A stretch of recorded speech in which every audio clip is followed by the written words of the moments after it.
Guys, dahil malapit na ang araw ng mga puso, backhand o backhug, idol? Backhand pa din. Madami ng backhand. Sana all may jewa. Backhug na lang. Para hindi malamig yung Valentine. Sarap. Backhug. Marami na akong backhand. Backhand. Meron eh. Backhand na lang. Walang backhug eh. Backhand pa rin. Kahit talong-palo ka na hindi ka nasasaktan. Backhand, syempre. Kasi wala naman ako kahag.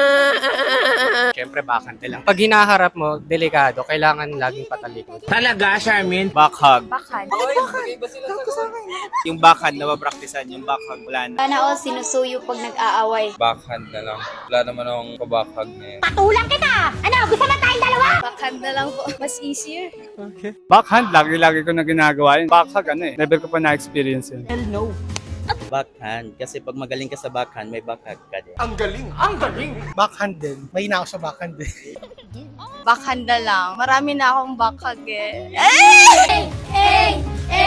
Backhug, mas masarap. Hand, saglit lang eh. Saglit ka lang sasaya, yung backhug matagal yung Backhug ako. Sarap kaya ng nababakhug.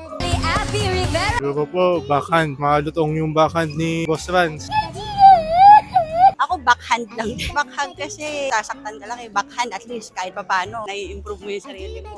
Sa backhand pala, improve ka lang ng improve. Walang nasasaktan. Listen, look, and listen, and learn.